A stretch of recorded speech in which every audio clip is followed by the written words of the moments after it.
अस्सलामुअलैकुम जी सजनों ते बेलियो माछियो ते तेलियो लवारो तो के बारो सिखो ते सरदारो की हाल चाल ने जनाब ठीक हो तबीयतां से तो ठीक ने अल्लाह पाक तुहानू सलामत रखे।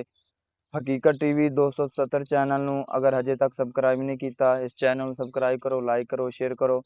इस चैनल ते भाईजान तुहानू नवीं नवीं वीडियो मिलदियां रहनगियां ते अज दी वीडियो साडी जिहड़ी है वो भी बड़ी कमाल दी वीडियो तुहाडे नाल शेयर करने हैं।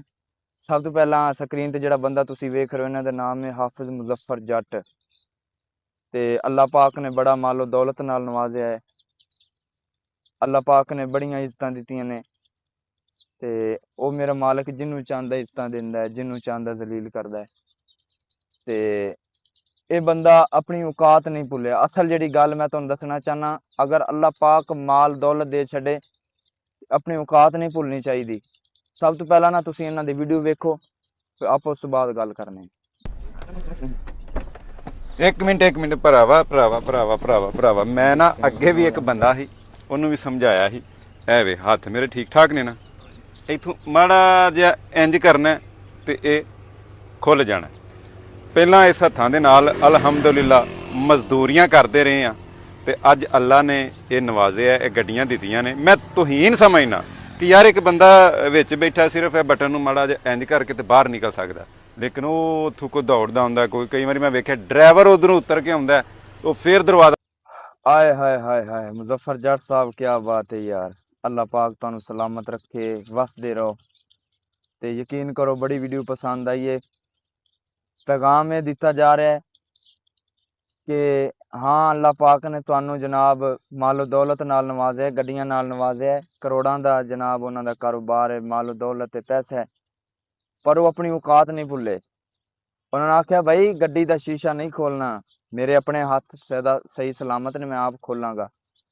ते नाले वो गल कर रहे भाई यार वो कैसे लोग ने जिन्हों ने जनाब हथ भी बिल्कुल सही सलामत अपनी चुदराहट विखाण वास्ते जान बुझ के अपने आप नू जनाब वड्डा शो करने वास्ते जनाब कोई पिछों फुल्लां दी पत्तियां लैके आ रहा है कोई इस्तकबाल वास्ते कोई नारे ला रहा है जी चौधरी साहब आ गए जी वडेरा साहब आ गए फलाना साहब आ गए आंदे की है कुछ भी नहीं। आंदे ने अल्लाह ने मैनू हथ दिते ने मैं खुद इहदे नाल गड्डी दा जनाब गेट खोलांगा ते उहदे विचों बाहर आवांगा। एक बंदा गड्डी दा गेट खोलन लगा आंदे ने पीछे हो जा मेरा हथ बिल्कुल सही सलामत ने मैं खुद खोल के बाहर आवांगा। यार क्या बात है यार।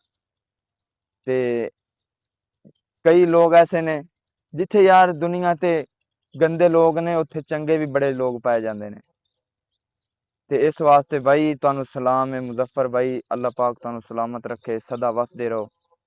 तो तुहाडी ये वीडियो वेख के बड़े लोगों को सबक हासिल करना चाहिए और कईयां ने कीता होएगा इंशाअल्लाह। तो एक इन्हां दी वीडियो मैनू बड़ी पसंद आई है और दूसरी वीडियो जिहड़ी है पहले वो वीडियो वेखो उस तो बाद आपां गल करने। हर सू हर जा हर सू हर जा तेरे रंग रंग तेरे रंग रंग तेरे रंग रंग तेरे रंग रंग तेरे रंग रंग आए हाय जी जनाब सुनियो वीडियो दोवें वेख लियां ने तुसीं ते दिल राजी होया कि नहीं होया।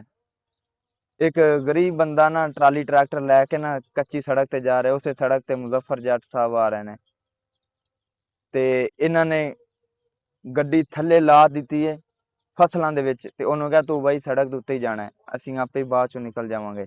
आए हाय हाय यार दसो कैसा पैगाम दिता है और कैसी जनाब उन्हां दी यानी कि तकब्बर और गरूर बिल्कुल नहीं। ते अगर अल्लाह पाक जिहड़ा ना पैसे दे छड़े दौलत दे छड़े वक्त जिहड़ा ना इंसान ते अरूज जवाल हमेशा आंदा जांदा रहिंदा है। अगर अल्लाह पाक मालो दौलत दे छड़े तो जनाब अपनी औकात नहीं भुलनी चाहिए अपने आप नूं नहीं वो वक्त नहीं भुलना चाहिए कि जिन्ना वक्तां दे अंदर जनाब खाण वास्ते रोटी कोई नहीं हुंदी सी वो वक्त नहीं भुलना चाहिए कि जदों जेब दे अंदर चीज़ लैण वास्ते कोई समान लैण वास्ते पैसे कोई नहीं हुंदे सन। ते मुजफ्फर भाई इस तरह की वीडियो बनाते रहो ताकि लोग वीडियो वेखन और सबक हासिल करन। अगर तुहानू वीडियो अज दी पसंद आवे इस वीडियो नूं तुसीं लाइक शेयर करना कमेंट करना है। मिलने नैक्सट वीडियो के अंदर। अस्सलाम वालेकुम वरहमतुल्लाह।